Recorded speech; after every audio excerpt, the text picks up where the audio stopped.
could you just briefly introduce yourself before we start? Well, first of all, I misheard you. I did not hear the introductions for this Oh, class. okay. But is it possible for me to hear them? Well, you can go back after this class. Class is over and here. Yeah. All right. I just don't want to take the time for that Sure. now. Just a brief introduction. I've had multiple careers, but I identify as a retired English teacher, high school English teacher. Okay. And That's, I also have to say, Forrest, that yeah. the chief reason that I joined this class, registered for this class, is I met you in the King Lear Oh, yes, form yes. class, and I Yeah. was so impressed by your knowledge and your um, just wonderful manners, good manners. Oh. Very impressive. Okay. Yeah, you're in now. Yeah, now I am. Now I'm in hot water. Well, let's start off looking at Lysistrata. Thank you, Anne, for that. You're welcome. I'm going to sign off, guys, now that everybody's safe. Trina, Okay. thank you so much. Thank you. Bye-bye. Thank you, Trina. Well, let's jump right into the play itself, and not kind of about the play, but within the play. I wonder if Lysistrata, the character, could be considered a feminist. I think so. Well, Can you sure. support that? How so? Well, she's smart. She's standing up. She's thinking. She's standing up for peace. Peace. I mean, this is war and peace. Mm-hmm. And she's putting together a plan, and she's realizing the strength of the feminine in the context of what she can do during those times, and she's strategizing. She's fighting for rights. She's fighting for women. She's fighting for women's rights. Okay. Are there any ways in which you would think of her as not being a feminist? Well, she takes on masculine roles. Yeah. Anne, were you wanting to speak? Anne, Excuse me? were you wanting to speak? No. No, sorry. Who was that? Mike? Yeah, well, Mike? the only way I could see that one could argue she was not a feminist was that she took on, in order to accomplish her goals, she took on roles that and certainly in Greece were masculine. So she didn't, I know this, I'm not really quite sure how to explain my thinking on this, but it's not like she acted as a woman doing all this, but of course she is a woman.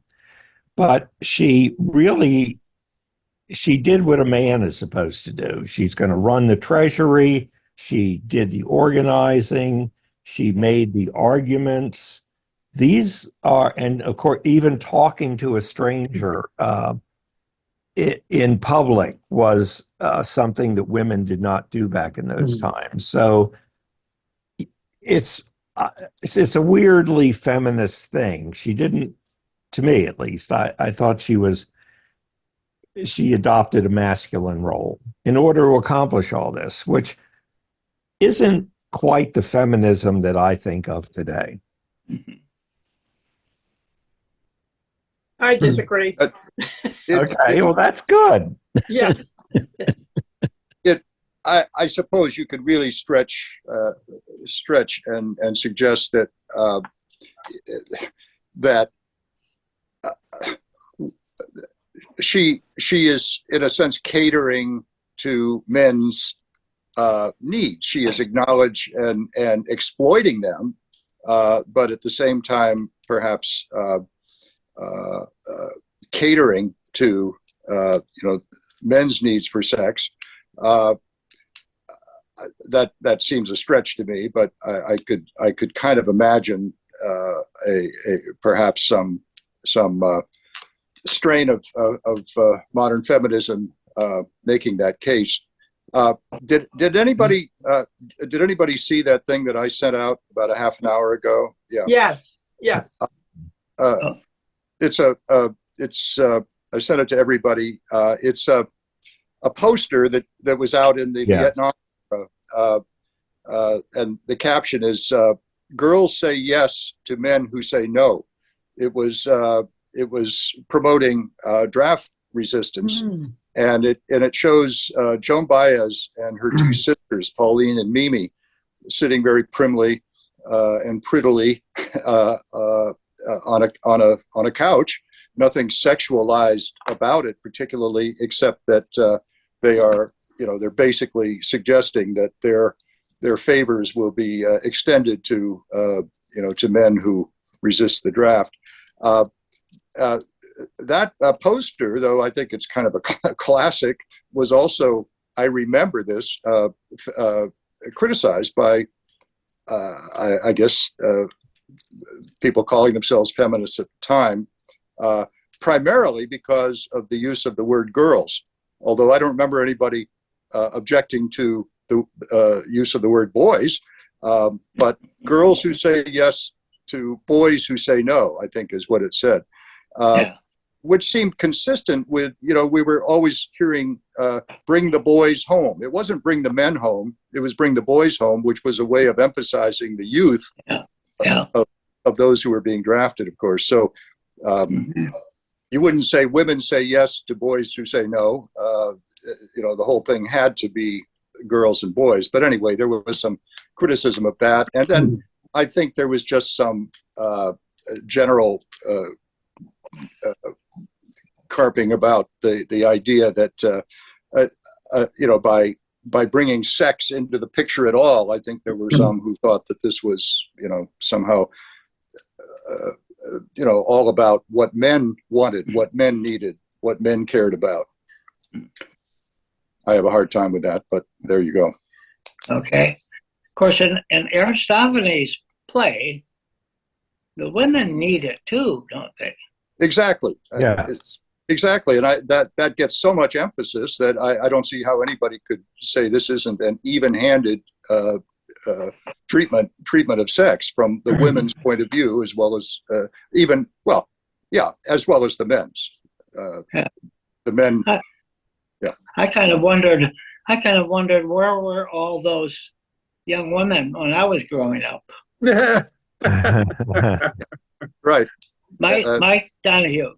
Yeah, I took it more as a foil that Lysistrata, female or male, was a foil to find a way to end the war between Sparta and between Athens. It was, a very clever foil at that area, but another artist would have taken it from a different viewpoint, a different vantage point. And that loss of that, what we all felt during those years about the young men and women dying and the 57,000 that are on the wall, there's got to be a way that we can bring this back so that those lives just don't continue to be spent. It's very hard to end a war, and this was a very effective way of ending a war. And kind of in theory, because you can't imagine it actually turning the tide, can you? I mean, if you know a little bit about Athenian history, the war with Sparta went on and on, until Athens finally lost. And of course, most of the men who would have been affected by this withholding of sex weren't even aware of the strike because they were out fighting the war. So there's kind of a logical problem there, but it doesn't detract from the general the general principle that's being presented. Any ways in which Lysistrata is not a feminist? There seems to be no change in her view of the role of women during the course of the book, the position of women in society. It's still sitting down there. I love finding out what the word Solon meant, that we SOLON, when they made the reference to that I've used it enough and read it enough and didn't realize it was a Greek word. I mean, I have fun with some of that stuff too, with the language it played. But I didn't get a sense that there was going to be at the end of this any other consequence other than the men from Sparta and the men from Athens meet and have a drink and get loaded and decide to stop the war. Yeah. Very She's simple. Which She's is not.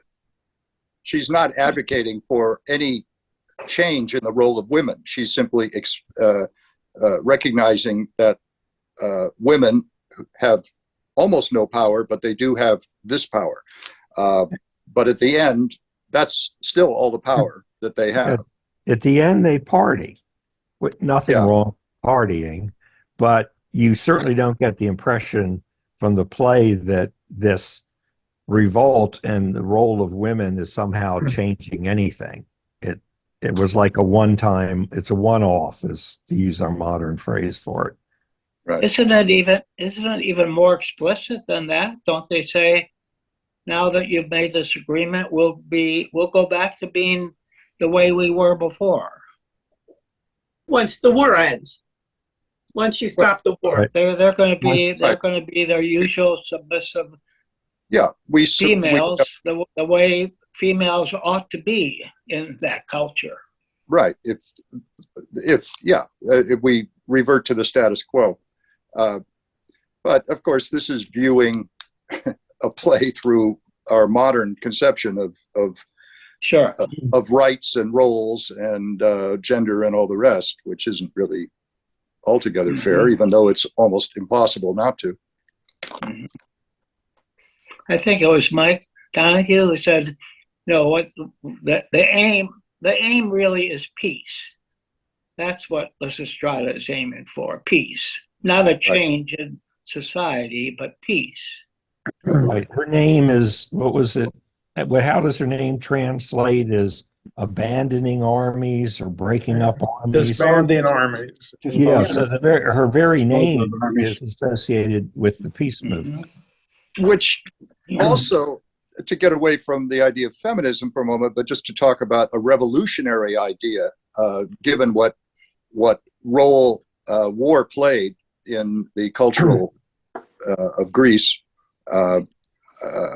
she is rejecting all of that. She's not looking at any sort of advantageous role for war. She's just emphasizing its drain on the economy and on the population and the morale and all the rest. I think that is for her time. That is the playwright presenting his attendees with a very, very different view of war than most of them had. And Go ahead. the older women who didn't have the sex to withhold, according to the story, they played a huge role with the wisdom and taking over the treasury or whatever it was that they, withholding the money to be spent on war.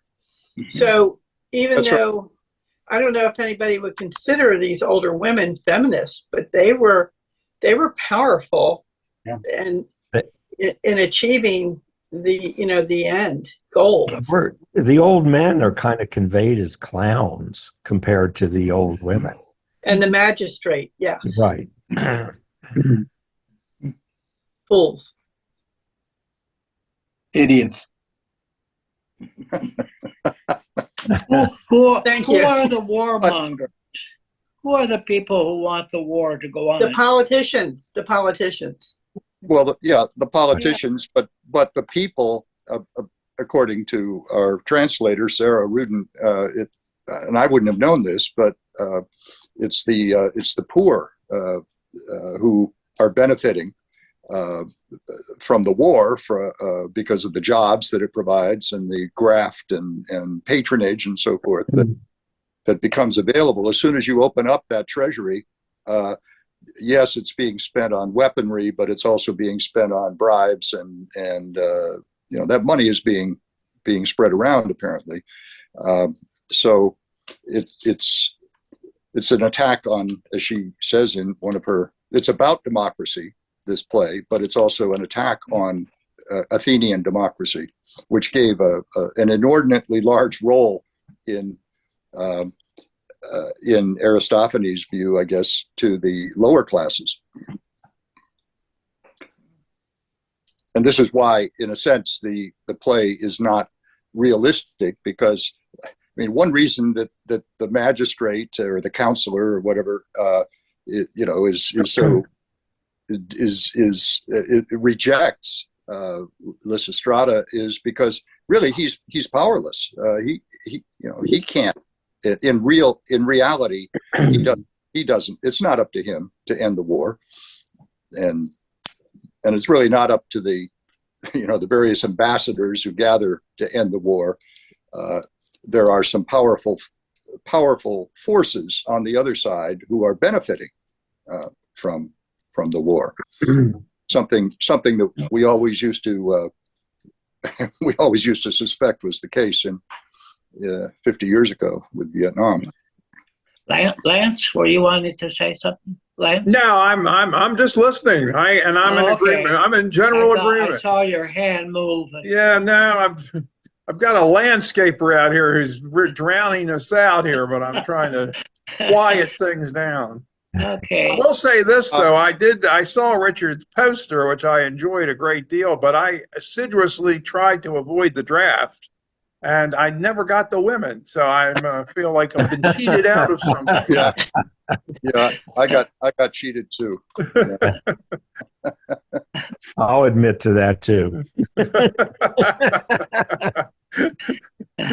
Well, But I don't think the served. guys who got drafted did any better. I served, so I defended the country for all of your sake.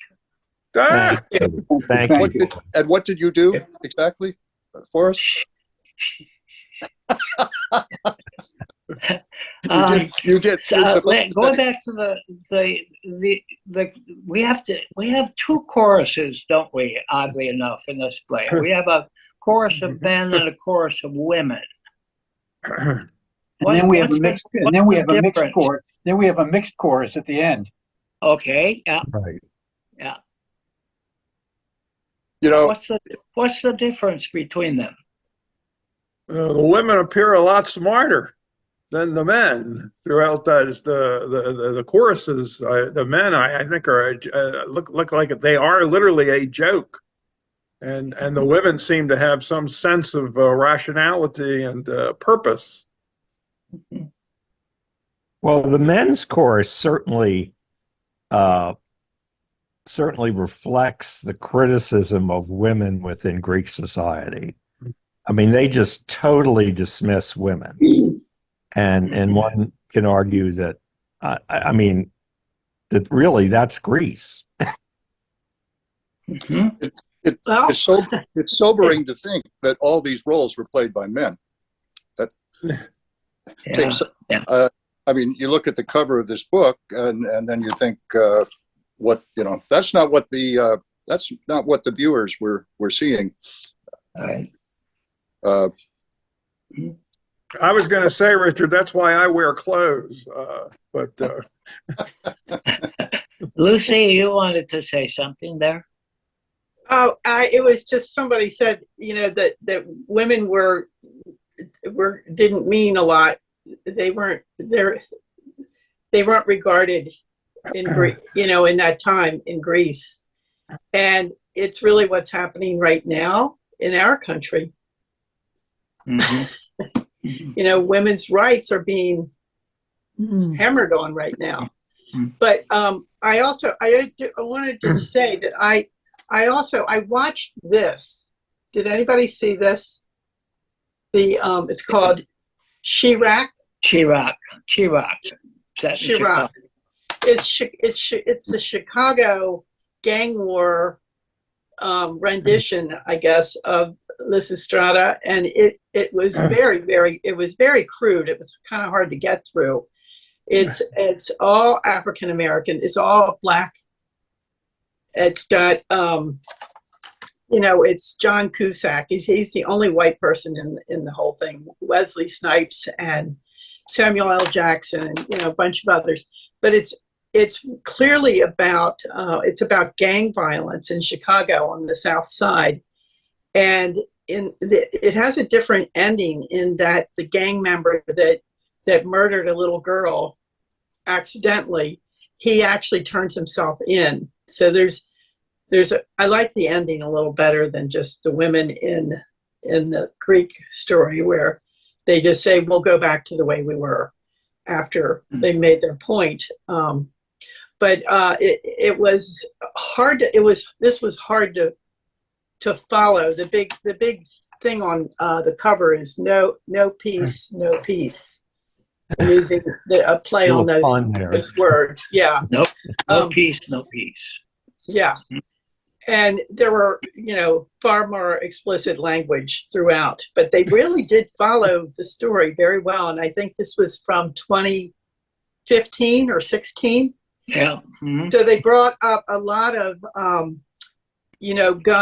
the, guns, the Sandy Hook shooting, and how criminals get their hands on guns, and the NRA and politicians, and besides gang stuff and shootings and Black Lives Matter, and named all the people who have been killed by police in our country in recent years. So it was interesting to watch that, and after reading, I had to read this Aristophanes version. I wasn't able to get the Sarah Rudin translation in time, but it's very interesting. I liked it. In that film, it's the guys who don't want to give up being gang members, and with all the awful things that go with that. It's not clear in the Lysistrata that Canisius, who becomes the kind of symbol, stand-in for the rest of the Athenian soldiers, but it doesn't sound as if, to me, it didn't sound as if his heart was in the war, in the same way that for the gangsters in Chicago, it seemed to be, their hearts seemed to be in the awful life that they were living. I thought the ones who were really kind of pro-war were the old codgers, who ended up being such fools, but they seem to be the warmongers. It's almost a parallel to what some people have said about the current wars that are declared and led by the old folks in their positions of political power. It's not that the young people are warmongers. They simply get drafted or evade the draft, as could be. Right. Well, really, that was a theme that ran through all of the anti-war protests that I remember from the 60s, that old people are sending us to do something that they don't have to do because they're old and can't do it. I think this is also a kind of a satire on old men sitting around talking about their war exploits.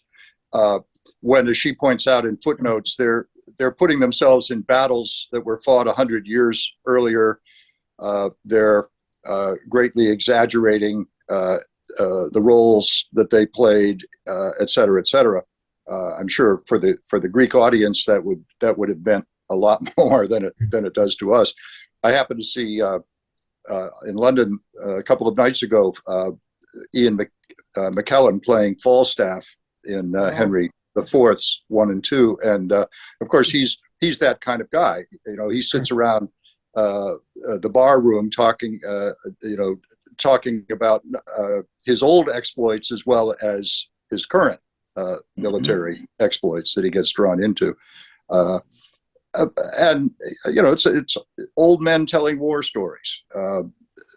and reinforcing each other's war stories. And of course, nobody else can say they're wrong or they're liars, because everybody has a stake in it. And no doubt they were. I mean, war being as ubiquitous as it was in that era, they probably had been to war and had been fortunate enough to survive, to be around to talk about it.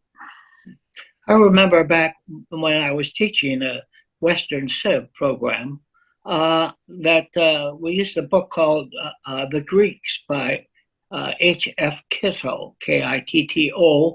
And I remember one line that sticks with me from that many years ago, that he said, war was the normal state for the Greeks. The normal state. And in a way, it's like our time. What have we not been engaged in directly or indirectly in warfare? Yeah. But it wasn't just a century ago for these guys. The last war with the Persians had taken place in 480, and this is written in 411. So I mean, they would have to be very old, but they could have had fathers and uncles and grandfathers who had been in the war against the Persians.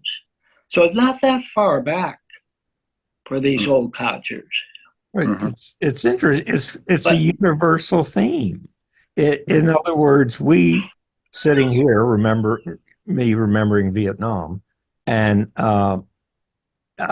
one pacifist friend of mine once said that he was a teacher at the time, that when he presented his class the statement that America is a warlike country, a lot of his students complained about that. Of course, this probably was before Florida, where it had been fired immediately.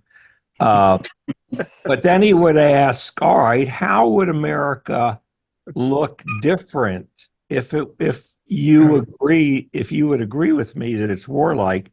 What do you see would be different than what's actually happening today? And his students couldn't come up with an answer, because we're constantly at war. And if you don't call it a war, certainly military operations. And the old men concept of remembering where they were and where they fought and getting some kind of social positive benefit out of those war stories, I mean, that was 3,000, 2,500 years ago, and it's true today. So there's a lot in this play that we still live with, not to mention the misogyny. But, women serve in the military now, and they didn't then. And men come back from war as heroes and feeling, what's the word? Extremely like they meant something to their country. Not so with the Vietnam War, when veterans returned. So a little has changed, and not that much, or something. What about the loss? What about the effect of war on women in this play? Well, they lose their husbands. They lose And their sons. And their sons. They Right. say they've given up sons. Right. Exactly. And with that, they lose whatever tenuous hold they have on prosperity or security in that society. If they're too old, there aren't enough men to go around to begin with, and so many of these women, once they're widowed, they can forget about that. And meanwhile, they've lost sons, and they're alone. And in Greece, they couldn't own property. Right. So when they lose their husbands, they lose any claim to property. Yeah. But digressing back to Oedipus, I was interested in Sarah Rudin's remarks that women were good candidates for exposure in Greece, and that many women left us in that fashion in ancient Greece. That their value was such that you wouldn't even want them to reach adulthood.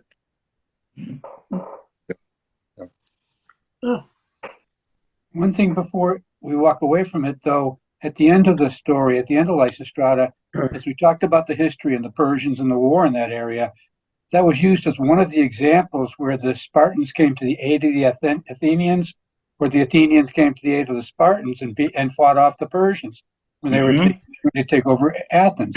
So that was used as a tool also, that memory of history, a memory of something for us that you talked about that happened 60, 70, however many years before, the stories of our grandfathers and great-grandfathers, which are not all that different about what we think of in our country today, our culture, about what went on in the memorials for the Civil War. You go to a Civil War memorial or something, you're trying to go back to a time when a noble cause was, many of us on this call, I'm sure, would think that was a really noble cause. You travel with some of you other people who are friends or colleagues who come from Alabama or Mississippi or Georgia, and it does not have the same flavor, obviously, for them. Their noble cause comes from a different standard. So just I thought that sense of history really came together at the end when, unfortunately, it was just the guys talking. Lysistrata disappears from the scene, and it was just the Athenians and the Spartans talking to each other about why we should settle the war, the suit for peace would succeed.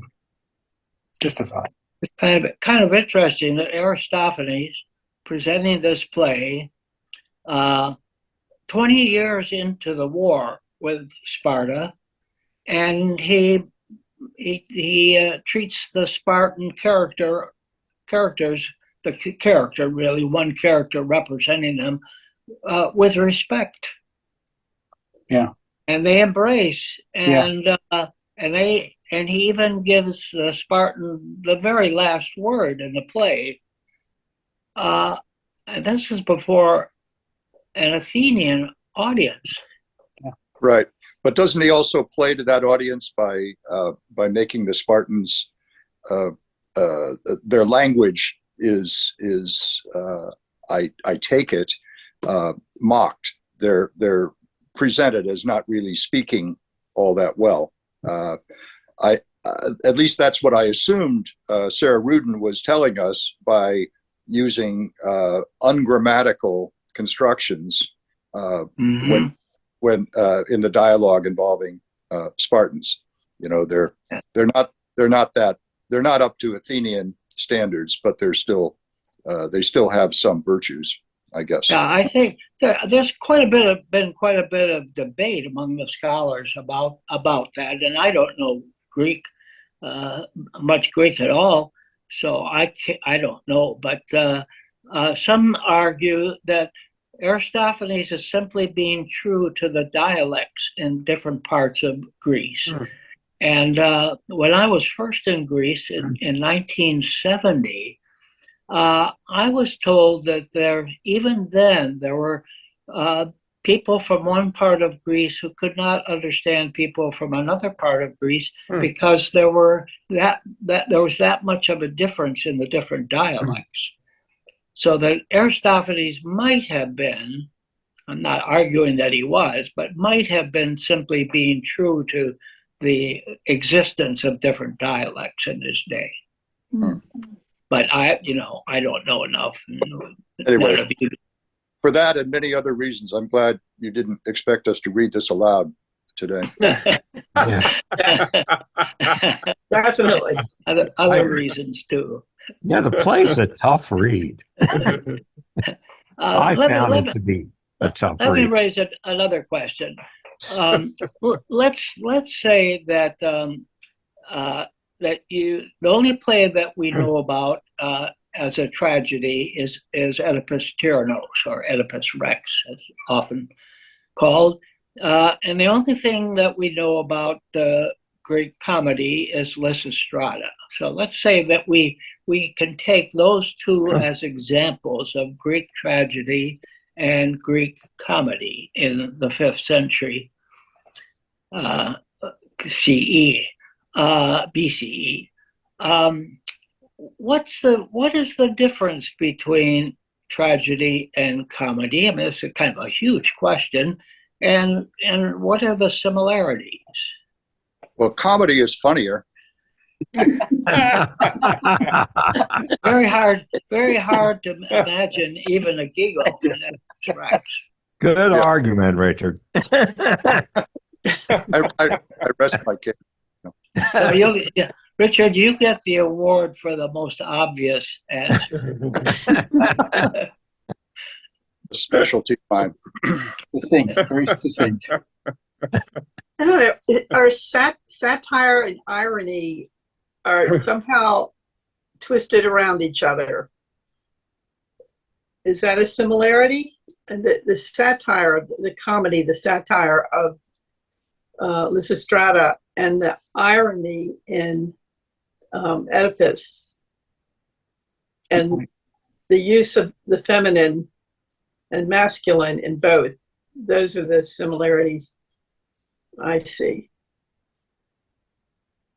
I'm not sure this applies generally, but I think it applies to these two plays. Well, we're going comedy- to think of these as simply All right. standing in for all, Right. even if they Okay. don't. If they do, whether they do or not, the comedy is a commentary on contemporary society. It has something to say about Greek life. I don't really think Oedipus had anything to say or about Greek life, about contemporary affairs. It may have. It was perhaps addressing more universal themes of will and fate and all that. What it means to be a human being. But Aristophanes is really addressing what it means to be a Greek or a Greek human being, and to live with this reality of constant war, and what, if anything, can be done about it. So even though, yes, the comedy is funny, but it's also serious. It's using humor to make a point which is every bit as serious, I think, as what we're being exposed to in the tragedy. But in a tragedy, that the way I see a tragedy is that somebody's got a tragic flaw that they've got throughout the play that leads to some horrible graphic deaths of a lot of one or more individuals at the end of that play. Generally, a comedy doesn't have that unless it's maybe the Coen brothers today, but not in ancient Greece. I don't think it would have been a comedy. So I think that's how I would distinguish it. Well, okay. Most of the male characters, anyway, in the comedy here have flaws. They're comic flaws. They're not tragic flaws. Exactly. I mean, they are caricatures of human traits, that are being held up to our scrutiny and for our amusement, but for a serious purpose. It seems to me, ultimately.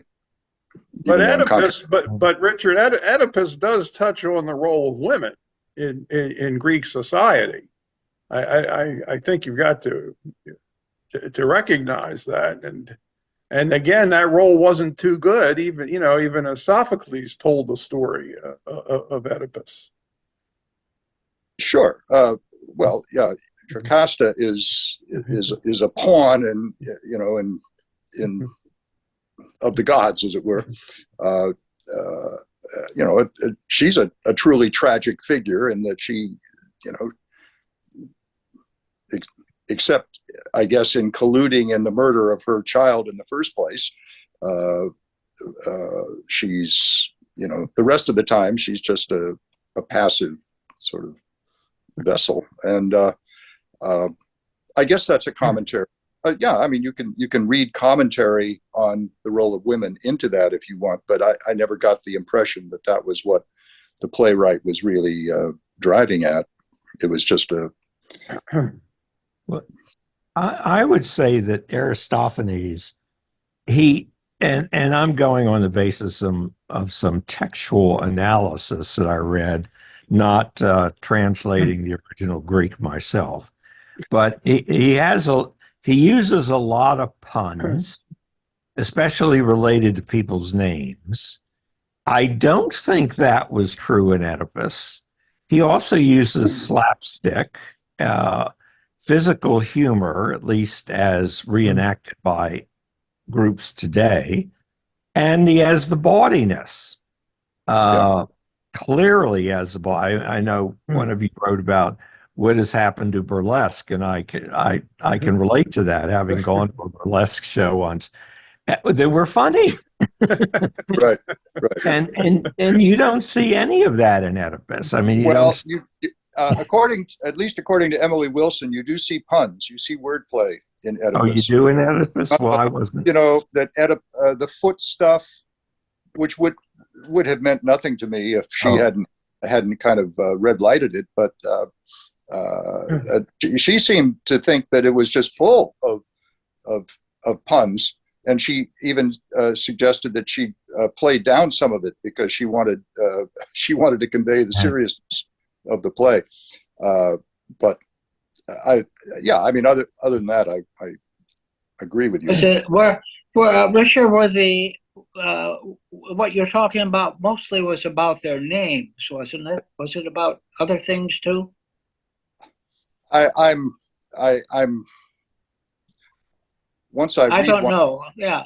Side and read the next one. I don't remember the details of it, but she made quite a point of in her introduction or her commentary of the wordplay, the puns in it.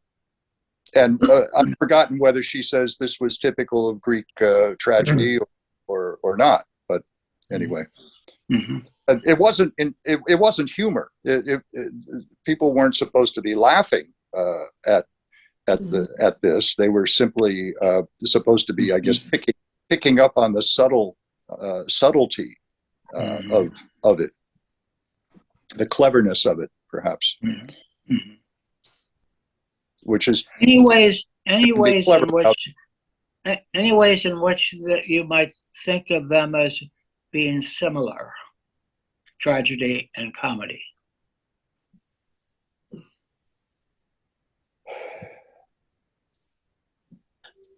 Yeah, I mean, with Oedipus, he was it was almost comical how stupid they were when you know what I mean? It's not, it's a tragedy, but how could he marry a woman twice his age while the whole time he's supposed to be thinking about the fact that it was, forecast on him that he would do that. So if you at least married somebody your own age, it's almost like why are you so stupid? So there were parts of there's comedy in tragedy and there's tragedy in comedy. I think sure, in both places. Which I think that was the point, wasn't it, of the Severin Darden piece that you recommended to us? He was telling the Oedipus story as just a ridiculous tale. Who could believe this stuff?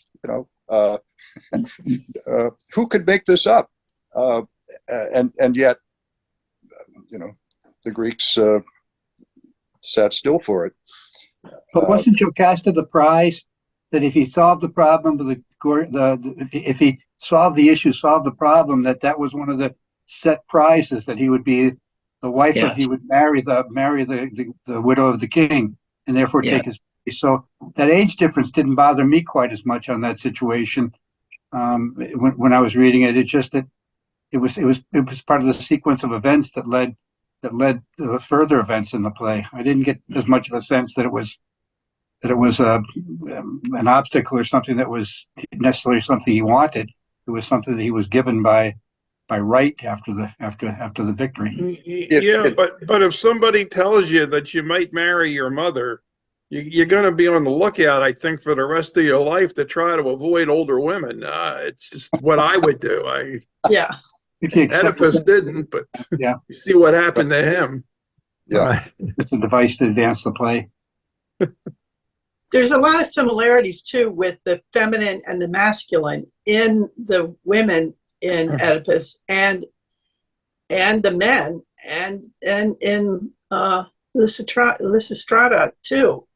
There's a lot of that. I don't know how to speak about it, but it's about men and women and masculine and feminine traits in both, I think.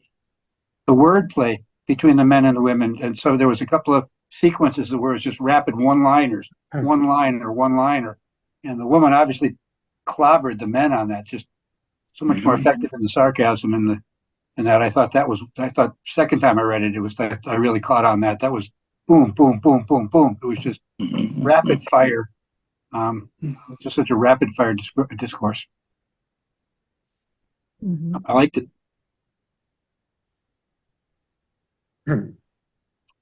Forrest, can I ask you a question? Why did you want us to look at the maps? Why was the focus on the maps? I wasn't. Oh, that was just to. I tried to pick up some maps that would show you that the Boeotian women came from north of Athens. Okay. They were actually allies with Sparta, and then the Corinthians, who are also allies with Sparta, they were off to the left, and then the Spartans were way down toward the bottom, the Laconians. That was where Sparta was. So I was hoping that you would, for one thing, we weren't given any guide in the work itself or by the translator or essays about just where they came from. Thank so you. I was trying to show you that. That was all. Can we order some eels? What's that? Can we order some eels? The Boeotian eels were supposed to be, and the trade had been disrupted because of the war. There was another benefit if we could end the war. We could get access to Boeotian eels or whatever that was. I thought that was fun. Right, yeah. It's kind of interesting that Boeotia, which is right up to the north, that they were allies of Sparta. So Athens was kind of surrounded by the Spartan alliance. And Sparta Athens built up its power by taking charge of all the islands to the east in the Aegean and having them pay, it was kind of like a NATO organization that they had. And if the people in the islands couldn't furnish men to fight or to row the boats, they could pay a tribute. And that's how Athens built up the money for their treasury, which they, in fact, kept up on the Acropolis. And so in the story of Lysistrata, when the women are taking over the Acropolis and fighting at the Propylia, the gates, that really had been the place of the treasury of Athens. Thank you. On that subject, or generally, I guess, of war and alliances and so forth, Forrest, I wonder if you would agree that when students in, say, a Western Civ course 50 years ago, for example, are presented with the wars, Thucydides, etc. Do you think there's a built-in bias in favor of Athens? I seem to remember that we kind of instinctively identified. It's like turning on a football game, and you have to. Which side am I supposed to be on here? And we couldn't just be neutral. And Athens seemed to have virtues that we could identify with the Athenian democracy. Sparta, not so much. That seemed like a pretty rough place. And nothing I've read about Sparta since changes my view of that. But much of what I've read about Athens since has modified my admiration of it. Again, looking at it through modern lenses, of course, which isn't fair, but it's inevitable. No, I agree. I recall, and Forrest, I can't remember the guy's name. He's considered the original historian. He was a Greek. First there's Herodotus, and then Thucydides. Yeah, Herodotus. I think he wrote a very unflattering portrait of Sparta. Mm-hmm. They were warlike, and they raised their children, from being crawling to being warriors. It was not a particularly flattering portrait of Sparta even back then. Yeah, and Thucydides too. Yeah, I think that there is a kind of romantic notion that comes down to us. Partly it's because, I suppose, partly even in the years before we all could maybe go and visit Athens, we certainly, at some point growing up, might well have seen pictures of the Parthenon and of Greek statues. And there's nothing that remains of Sparta. If you go to Sparta, there's a little bit of rubble here and there, but there are no buildings left at all.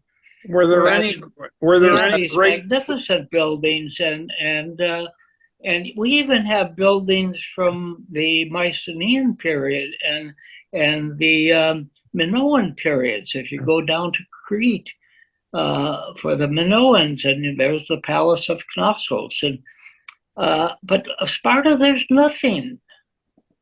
So were there any great sport? No kind of heritage that in art or architecture, and certainly not in philosophy or literature, drama. Nothing like that comes down to us from Sparta. And do we know that none of those things ever existed, or that we simply don't know what existed? No, we know that even from its time, that they just that was not part of their culture, and their culture was such that they didn't even enlarge their population, so their population remained very small because they wouldn't accept. They did not accept non-Spartans to become a part of their society. Whereas the Athenians, you could be a foreigner, you could be a metic, as they said, you could come from other parts and be accepted in Athens. And in fact, the Sophists came from all other places in the ancient Greek world, not from Athens. They came to Athens. It was like going to New York if you were in show business, or later on in the film business, go to Hollywood. Well, they went where the money was, right? The Sophists were accused of selling false information for money. Mm-hmm. And, so that's where they were. Mm-hmm. Yeah. And they get a bad name mostly from Plato. Yeah, they didn't get good press. No. Well, it's pretty hard not to be political. Some of them were probably pretty neat guys. I mean, somebody like Protagoras, for instance. Yeah. For Sophists, I mean, it's not a. So I don't know. That's kind of getting us away from Lysistrata. So let's get back to Lysistrata. Okay. Forrest, was this an early? Sure you don't want us to read it aloud? Excuse me? Forrest, was this an early feminist book? This is the first one, yes, as far as anybody knows. Yeah. Yeah. Very brave of Aristophanes to throw this to his Athenian audience, and especially 20 years into the war, which is going to go on for another decade. Well, let me see. Oh, yeah. And I wanted to ask, in what ways are the women, and you might say Lysistrata idealizes women, and that might be true of Lysistrata, but is it true of all the women? Aren't some of the women presented in some negative lights? Mm-hmm. Yes. Like how? Oh, Lysistrata's friend is, I think, presented as being conniving and, which could be viewed as certainly misogynistic, that women don't tell the truth and they're only after their interest. I mean, she was one of the most vocal protesters about doing this, denying sex. So not all the women are should we say, praiseworthy by today's standards. Kalanike, or whatever, however pronounce it, she had to be kind of dragged into it. And didn't the other women too? I mean, one of them puts a helmet under her clothing to make it look like she's pregnant, so that she can get back home. And another one, another one has some other excuse. Lysistrata has to kind of drag them kicking and screaming to get up to become part of this. Yeah, but that doesn't make them any less. Well, first of all, it makes them more human, more realistic. If this were such a slam dunk, then somebody would have thought of it before. I think all of that makes for a much better play, even if it makes for slightly less heroic characters. We really don't know anything about Lysistrata. Maybe she had a lousy marriage, and this was not for her giving anything up. Do we know? Did I miss that? No, we don't. No, there's nothing to play about that. No, we don't know. No. Yeah. This is just an idea that came to her. She chewed it over for a while, and then issues this call, which people, for some reason, respond to without with some degree of reluctance, but they do respond. This is all really very, Did you like any of the women? Yes. From Lysistrata? Yeah, her. They're in their. I like their humanity. I like their first of all, their resistance to giving up something that they wanted as much as the men did, presumably, and yet they did it for the sake of the greater good. I just think, it made them appealing to me. Also, they were sassy and lewd and all those things. I mean, you could. I'd be surprised if college drama departments aren't grabbing this translation. I can just see this one. I remember seeing Lysistrata, I think, in my college years, and not finding it all that exciting. It must have been an old translation, but this one would be would be fun to watch. And, sorry. She defends the need for. She's defending the young women as well, and part of this is in that way. I worked with a guy one time who grew up in England during the Second War, and he said there were so few eligible men available at that point. He was probably born in 1941 or 42, and one memory of his growing up was that there were a lot of unmarried women in the village that he lived in. And part of what she's talking about in the course of the story is that there are going to be a lot of young women who won't have husbands because won't have the opportunity to engage in sex, etc.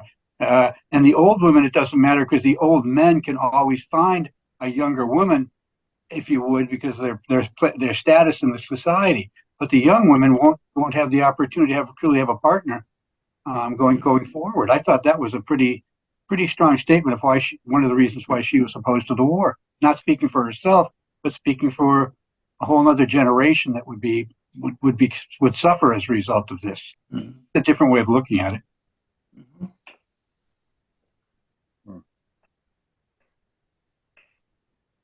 I have a comment. Yes, Anne. Richard, inspired by your comment. I found early on in this translation by Sarah Rudin, her modern idioms a distraction. For example, the word friggin springs to mind. Let's see, I just underlined quite a few of them. Potty mouth and all. It just was I mean, it certainly brought the play to life, no question. But I also found it an ongoing distraction. Yeah. Am I alone in that thinking? Mm-hmm. I mean, I can see how it would play well to a drama in a drama department in college, Right. but I don't know.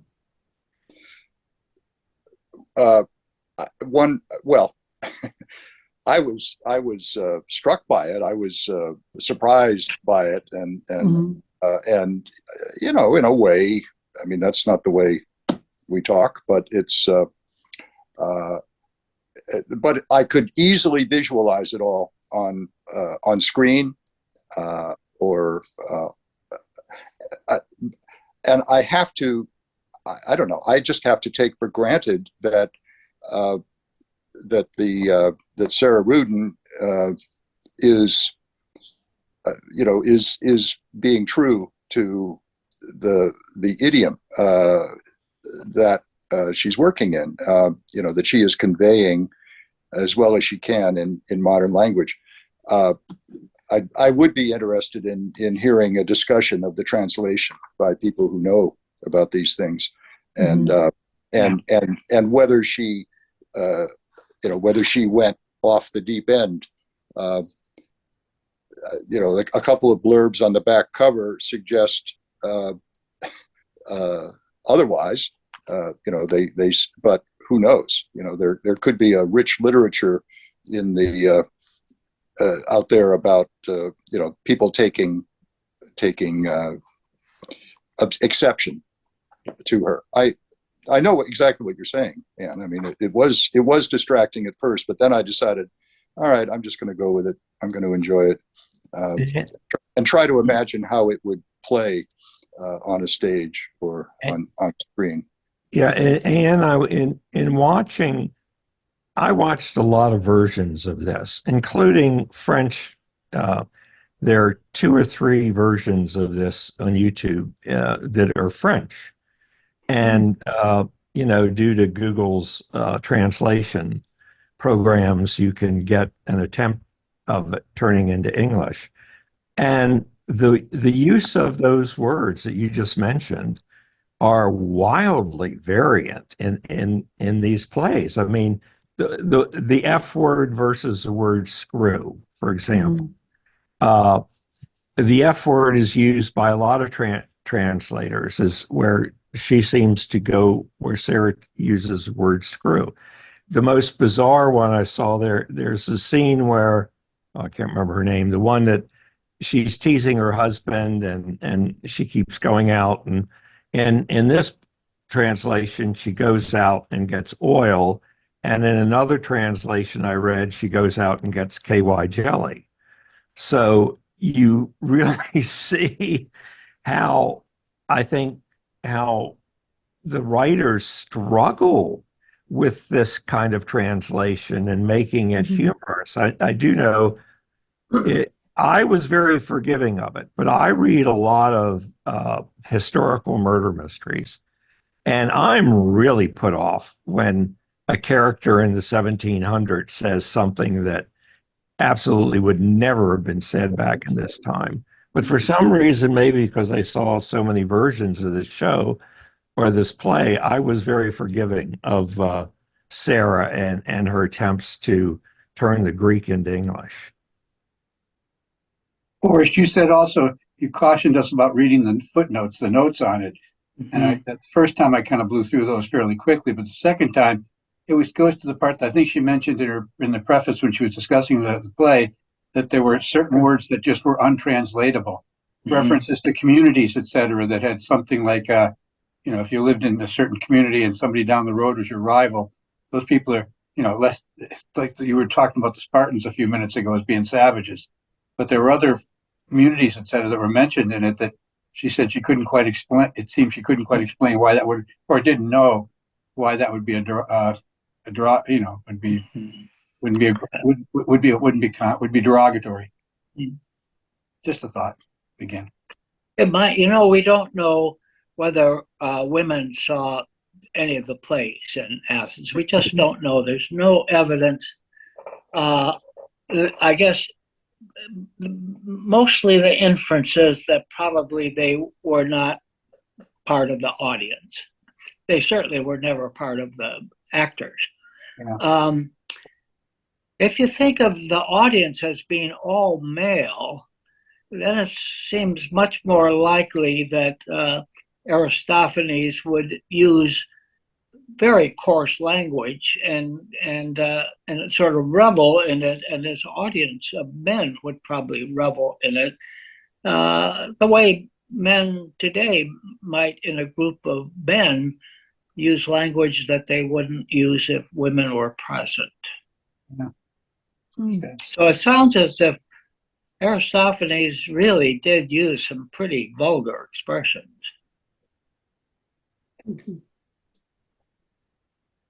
I have a question, Forrest. How was this role of women in ancient Greece reconciled with the fact that many of their gods were women? I mean, wasn't a goddess Athena? Is that where they got Athens from? Yes. I mean, how is that reconciled in anybody's mind if you're an ancient Greek? Yeah, I've often wondered. Seriously, I've often wondered that. How does it happen that we're going to have the character Medea, who is, awful in some respects, but boy, she's a powerful woman. And the story in the Oresteia, which some of you participated in a year ago or so, Clytemnestra is really a powerful woman. She's much more powerful in the trilogy, or in the first one, the Agamemnon play. She's much more powerful than Agamemnon, the leader of the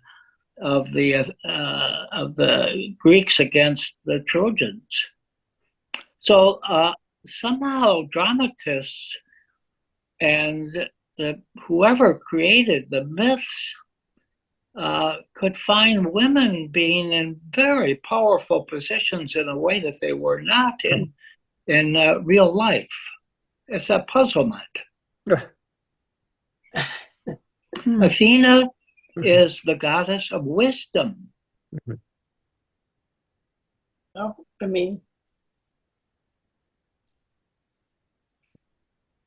and Hera is so powerful that she can even fool Zeus at times, as Mike Donahue pointed out. So it's a puzzle, isn't it? It is.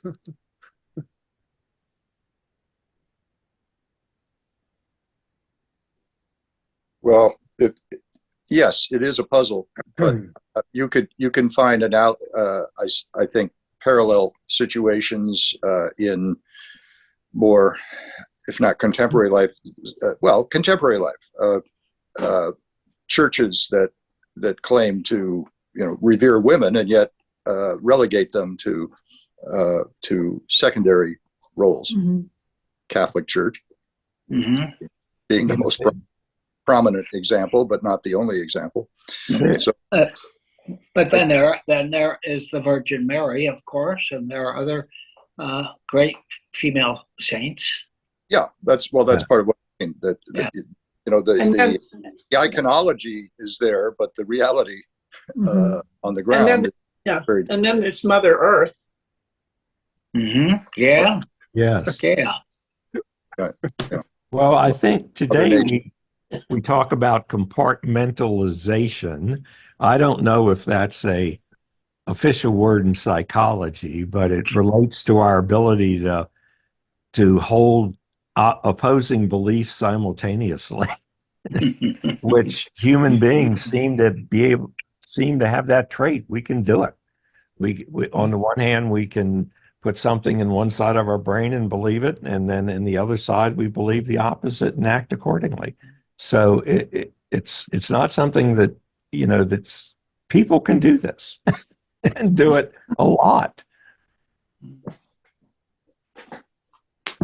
So what further understanding have you gained by our studying Lysistrata? Well, I'll throw out a weird one.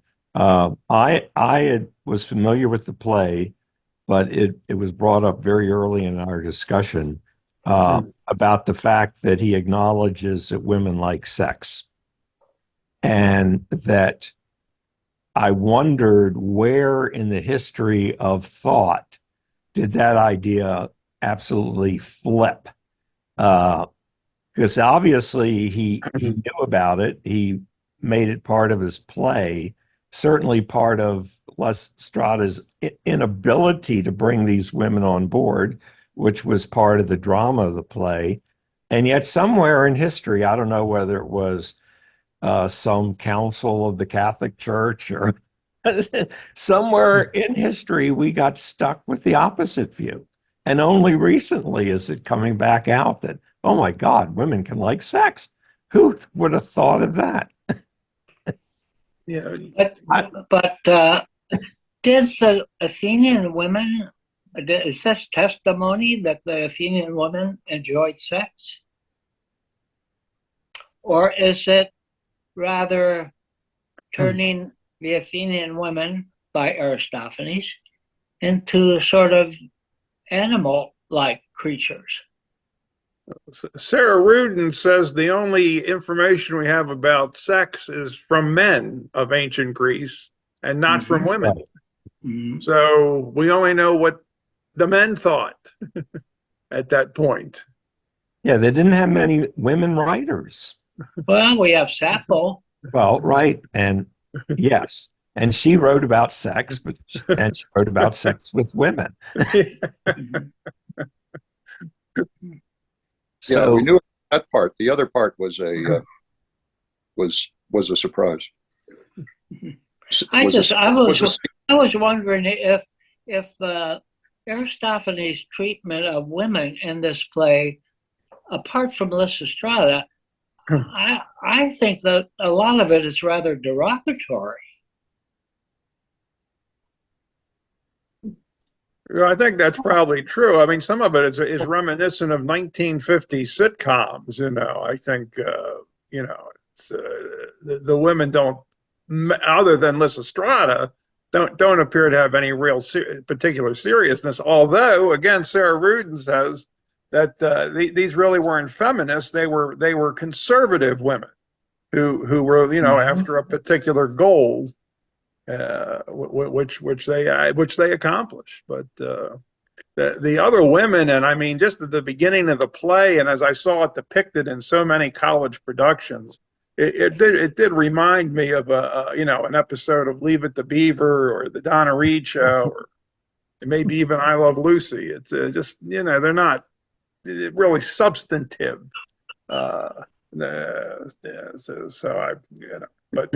It's the whole. But for the time, I mean, they were okay. Yeah, I think it's a little harsh to say demeaning to women. In a sense, everybody in this is a caricature. Yeah, that's true. But Marine and Synesius, I mean, that whole interplay at that point, she's a hell of a lot smarter than he is. He's just driven by one thought, and she's just playing him back and forth on behalf of Lysistrata. That was a pretty interesting interchange as well. Yeah. So there were parts in there, and her reference to the woman who comes in first, Someone is described as by Lysistrata as big and was the second or third woman character who came in. She was obviously indicated as someone who was somewhat heroic in the same way. There were a couple of characters that had some depth, had some more depth to it than the guys did. Much more. And the body of women that really were the body of the play are young women. Besides, there's the older women in the chorus who are representing the wisdom. But I really like the symbolism and the camaraderie with the women banding together and sticking together and drinking wine to seal the deal. Yeah. Kind of thing. So that to me was what they were all about. Less than, talking about sexual pleasures. They were more tight with each other. They were more committed to each other. I don't remember that there were any groups of men that got together and did that kind of thing. Someone suggested, they take the oath. They take the oath on a shield, and they fill the shield with wine that they're going to drink to finish off the oath. Yeah. But unlike normal Greek people who dilute their wine in those days, dilute their wine with water, these women drink it undiluted. Isn't that kind of weird? Very symbolic, I think. Symbolic of what? What I read was that the men take the shield and fill it with blood and drink the blood. And the women had the little the bowls and the pitcher, and they drank undiluted wine, meaning, to me, it's just more pure. Nothing as pure as a hard drinking woman. Yeah. Wow. There are a lot of blues songs about whiskey drinking women. So I interpreted that as the women were strong, meaning they didn't, that by drinking the wine straight without water, that was a sign of their strength. Yeah, I didn't take that as a negative. These are just a bunch of dissolute ladies, Yeah. Seizing an opportunity to have a drink. This was a serious business, as serious as anything in the play is serious. But wouldn't it be just as serious if they diluted it a little bit? Well, then we wouldn't be talking about it. No. And these are mothers. These are mothers that have given birth. They've got work to do. This is just. They're running the household. They're doing everything while their men are away, and they have everything to lose. And it's hard for them to be away from running the household. The households fall apart while they're away. That point was made. Forrest would say all the more reason to drink it with some water, but I would say all the more reason to drink it straight. Yeah. Considering what they have to go back to. There's a woman who works in our town, who works in the town hall, young woman, and she was supposed to go a week and a half, 2 weeks ago. She was supposed to go to Greece with her kids because her husband has been in the army over there in the Middle East because of all the stuff that's going on, and with the increased difficulties in the Middle East. At the last minute, he couldn't get the leave that he was going to get to leave, and he's been away for 7 months. He's been sent to the Middle East for the last 7 months. I thought there was a reference to that by one of the women. Her husband's been gone for 7 months at that time. Yeah. And she didn't and she was hoping to get to see her husband by official means, and he just couldn't, given the way they were called up, she couldn't get away from it. That made a parallel to today when I was reading Lysistrata. So that was a good parallel. And a sad one, its own way too. Yeah. Yeah. So that was another real hardship that these women had. Still do. And still do. Yeah. Still do.